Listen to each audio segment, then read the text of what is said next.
A very good morning to all of you. 8th class students, this is the first video of Sanskrit subject. This is a new subject to all of you. See here the front page of your book. Ashtami Kaksha. Ashtami means 8th. Kaksha means class 8th. Sampurna Sanskritam.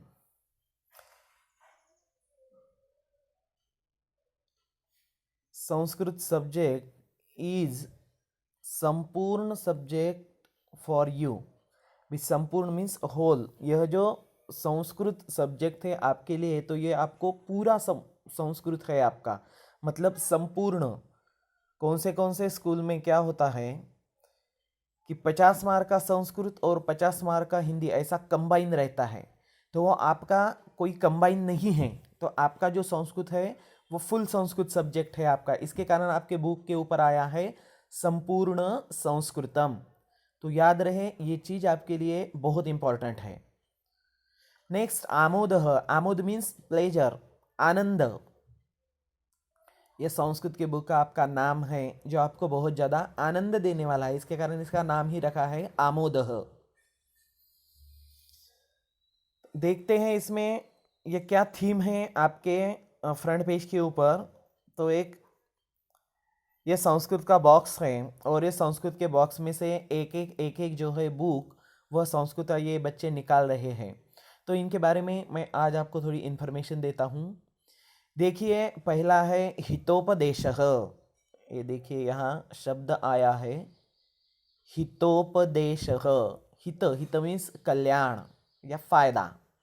उपदेशः उसका जो है उपदेश यानी कि advice आपको देने वाला जो ग्रंथ है कि what is the benefit for you, आपके कौन कौन से फायदे हैं, और उसका जो एडवाइस देने वाला जो ग्रंथ है उसे कहा जाता है हितोपदेशः.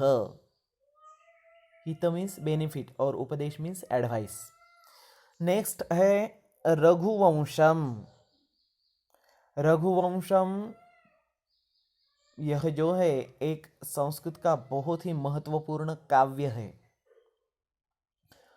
यानी कि ये पूरा स्टांजा है, ये पूरे श्लोक है इसमें रघुवंश में. कौन है the writer of Raghuvansha? Poet Kalidas. Kalidas जो है तो इनके राइटर है किसके? रघुवंशम, इस ग्रंथ के. तो यह राम के जीवन चरित्र के ऊपर एक ग्रंथ है, इसके कारण इसे कहा जाता है रघुवंशम. चलो नेक्स्ट देखते हैं पंचतंत्रम. पंचतंत्रम भी संस्कृत का एक बहुत ही स्टोरी का बुक है, बहुत ही फेमस बुक है ये this is one of the story book. Panchatantram, there are 5 parts in this book. यह जो पंचतंत्रम नाम का बुक है तो इसमें 5 भाग है और इसकी बहुत सारी कथाएं आप लोगों ने सुनी है, आप लोगों ने पढ़ी हुई हैं. ये पूरी कथाएं जो है वो आपको कुछ ना कुछ बोध करके देती है. तो इस तरह का यह एक और इसके मतलब पंचतंत्र बुक के जो है बहुत सारे भाषाओं में इसका अलग से लिखन भी हुआ है. उसका ट्रांसलेशन भी बहुत सारी भाषाओं में हुआ है पंचतंत्रम का. नेक्स्ट बुक जो है आयुर्वेद. आयुर्वेद आप बहुत सारी जगह देख सकते हैं कि आयुर्वेद कॉलेज आपको बहुत सारी जगह या डिस्ट्रिक्ट लेवल पे दिखाई देते ही हैं. तो यह आयुर्वेद कॉलेज जो होते हैं उन सभी का यह बेस है. तो आयुर्वेद, अभी यह आयुर्वेद कोई एक बुक नहीं है, तो इसके बहुत सारे 300-400 बुक आज भी उपलब्ध है. लेकिन यह आपको यहाँ बताया हुआ है कि भाई यह एक भी पार्ट संस्कृत में है. वैसे संस्कृत देखा जाए तो संस्कृत के मेन जो है वह 3 भाग होते हैं. एक है वैदिक संस्कृत पहला भाग, जिसमें बहुत सारे 4 वेद, उसके बाद पुराण, उसके बाद शास्त्र, उसके बाद आयुर्वेद, ये सब साहित्य जो है वह वेद इस संज्ञा में चला जाता है. दूसरा भाग आता है रामायण और महाभारत. ये दोनों दूसरे भाग में आते हैं। और तीसरा भाग आता है हमारे कवियों की सृष्टि, जो कवियों ने लिखे वाले ग्रंथ है। अभी इन ग्रंथों में ये तीसरा भाग भी बहुत बड़ा है। तो इन ग्रंथों में आपके नाटक आते हैं, आपके काव्य आते हैं, आपके महाकाव्य आते हैं, उसके बाद कुछ श्लोकात्मक काव्य आते हैं, चंपू काव्य आते हैं, और ये छोटे छोटे ये सभी इस तरह के ग्रंथ भी आते हैं, हितोपदेश, पंचतंत्र, ये सभी ग्रंथ इन तीसरे भाग में आते हैं। तो हमारा जो संस्कृत है 8 क्लास का, वो है हमारा बेसिक संस्कृत, यानी कि हमारा संस्कृत जो है यह बेस है। आप इसमें से कौन से भी भाग में चले जा सकते हैं बाद में, लेकिन उसके लिए आपको जो बेस आना चाहिए, तो वो बेस आपके इस पूरे बुक में आपके दिया हुआ है। तो चलो ये हो गया इसका पहला। अभी ये भी देखते हैं। अभी देखिए इधर आया है Amarakosha. Amarkosh is the dictionary of Sanskrit words.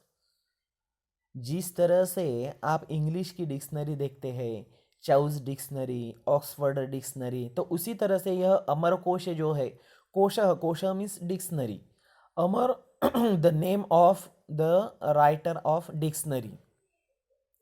अमर उस व्यक्ति का नाम है जिसने यह कोश की, जिसने यह डिक्शनरी की रचना की है। तो इसी के कारण इस डिक्शनरी का नाम पड़ा है अमरकोशः। तो इसके राइटर है अमर सिंह। और एक लास्ट आपको दिया है सुभाषितानी। इसके बावजूद भी और ये के दिया है इधर, लेकिन उसका नाम नहीं दिया है कौन से ग्रंथ के बारे में है था। तो जितना है उतना देख लेते हैं। मतलब इसके बावजूद भी और बहुत कुछ है, ऐसा आपको यह दर्शाता है पिक्चर। वहाँ से ये कुछ मोहराएं ली है, लेकिन पीछे जो आपको दिखाई दे रहा है वहाँ वो मोहरा का पर्वत आपको दिखाई दे रहा है। तो इस पर्वत में ऐसे बहुत सारे ग्रंथ है, यानी कि संस्कृत लैंग्वेज में बहुत सारे ग्रंथ है। यहाँ को कुछ चुने हुए ग्रंथ ही आपको मतलब आपके परिचय के लिए यहाँ दिए हुए हैं। तो देखते हैं सुभाषितानी। यह एक सुभाषितों का भंडार है। सुभाषित किसे बोलते हैं? सु बोले तो अच्छा, भाषित बोले तो कहाँ हुआ या वचन। अच्छा वचन यानी कि जिस श्लोक में से आपको अच्छे वचन दिखाई देते हैं या समझ में आते हैं, तो उन श्लोकों को सुभाषित कहा जाता है। ऐसे सुभाषित के 2 लेसन आपको इस साल है। तो देखिए आज के वीडियो में आपको बता रहते हैं कि संस्कृत के 3 भाग, एक वैदिक संस्कृत, वेद और उसके बारे में सभी, दूसरा रामायण और महाभारत, और तीसरा है कवियों की सृष्टि। यह कवियों की सृष्टि में सब आते हैं, काव्य आते हैं, गद्य काव्य आते हैं, पद्य काव्य आते हैं, उसके बाद कादम्बरी आती है, उसके बाद जो है नाटक आते हैं, और ये दूसरे ग्रंथ भी आते हैं। तो इनमें से ये सुभाषित भी आपको है। अमरकोश यह संस्कृत की डिक्शनरी है। उसके बाद आयुर्वेद, ये एक स्वतंत्र ब्रांच है संस्कृत की। पंचतंत्र, इस बुक की कहानियाँ आपने सुनी हुई हैं। और रघुवंश, ये राम प्रभु श्री राम जो थे तो इनके ऊपर लिखा हुआ एक बुक है। और हितोपदेश आपके जीवन के लिए हितकारक चीज़ें बताने वाला ग्रंथ है। तो देखिए यह है आपके बुक का फ्रंट पेज। इसके ऊपर जितने भी नाम थे उन नामों की मैंने आपको डिटेल में जानकारी दी है। अगर इसमें आपको कुछ डाउट आता है तो आप मुझे डायरेक्टली कॉल करके पूछ सकते हैं। If you have any doubt in this video you can call me. Okay, thanks.